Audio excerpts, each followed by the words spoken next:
हरिओम। आप सभी गुरु भक्तों को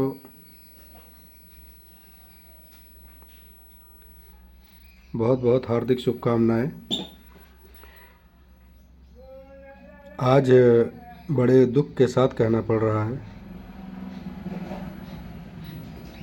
कि इस संसार में इतना बड़ा अन्याय हो रहा है। जो कैदी हैं उनको गंगा जल ले जा कर के जेलों में उनको भी स्नान करने का मौका मिला, लेकिन जो हिंदू और सनातन धर्म के लिए आज अपनी जान जोखिम में डाल दिए हैं, ऐसे पूज्य संत शिरोमणि श्री आसाराम जी बापू के साथ इतना घोर अन्याय हो रहा है कि उनको एक बार भी कुंभ में आने का मौका नहीं दिया गया।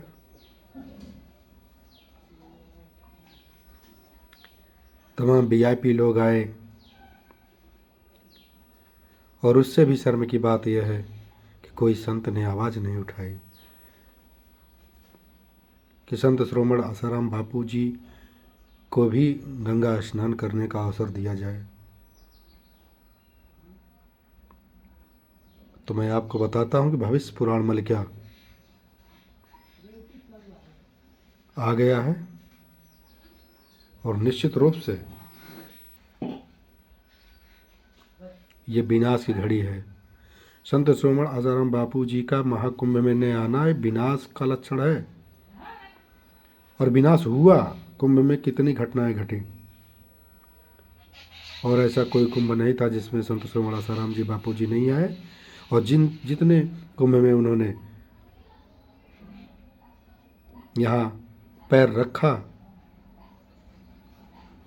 उसमें एक भी छोटी सी घटना नहीं घटी, एक व्यक्ति भी नहीं मरा। उनको नहीं आने दिया गया तो पहले तय हो चुका था कि विनाश तो होना ही होना है। इतना बड़ा अन्याय।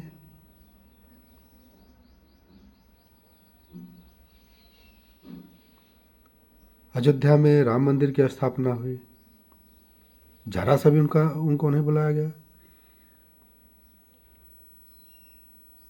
भाई मैंने तो शपथ ले लिया था कि जब तक मेरे बापूजी बाहर नहीं आएंगे मैं अयोध्या राम का दर्शन नहीं करूंगा, क्योंकि मेरे राम तो वो है ना जो आशाओं के राम हैं, जो गरीबों के राम हैं, जो मसीह असहायों के राम हैं। उनको तो जेल में रखा, तो मेरे राम तो वो हैं।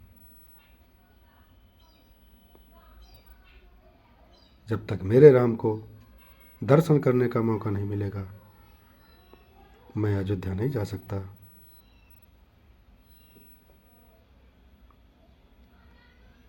संतों का अपमान तो भगवान भी बर्दाश्त नहीं कर सकते, और संतों का इतना बड़ा अपमान हुआ तो महाकुंभ कहाँ से सफल होगा। हमारा देश संतों के नाम से जाना जाता है। हमारे देश का नाम संतों के नाम पर ही पड़ा है, भारत के नाम पर भारत पड़ा है। तो जहाँ संतों का अपमान होगा वहाँ कैसे लोग सुकून से रह सकते हैं। अब भी समय है। अगर बापूजी को बाइज्जत बरी नहीं किया गया तो आने वाला समय किसी को बख्शेगा नहीं। प्रकृति ऐसी कहर बरपाएगी, लोग त्राह त्राह चारों तरफ चिल्लाएंगे, और हम गुरु भक्तों का तो कोई बाल विवाह का नहीं कर सकता, क्योंकि हमारे ऊपर बापूजी का हाथ है। और जितने बापूजी के शिष्य हैं उनके ऊपर की कुछ नहीं करेगी, ऐसा हम लोगों का पूर्ण विश्वास है। कितनी बार मारने का प्रयास किया गया है, समय से सुई नहीं दी गई, समय से दवा नहीं दी गई, इच्छानुसार इलाज नहीं मिला।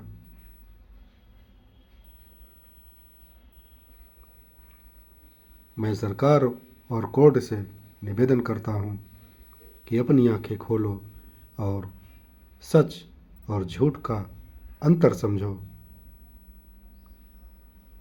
उन्हें बाइज्जत बरी करो। जब एक सबूत नहीं है, किसी प्रकार के सबूत नहीं है, कोई ठोस गवाह नहीं है, ऐसे में क्यों उनको सजा दिया गया? मान लीजिए निम्न न्यायालय ने नहीं कोई सबूत पाया या नहीं समझ पाया और सज़ा दे दिया, तो कम से कम हाई कोर्ट को समझना चाहिए कि गलतियां जो नीचे हुई ऊपर की अदालत में ना हो। बस इसी आशाओं के साथ कि जल्दी हमारे बापू बाहर आएंगे। हरिओम। जय हिंद, जय भारत।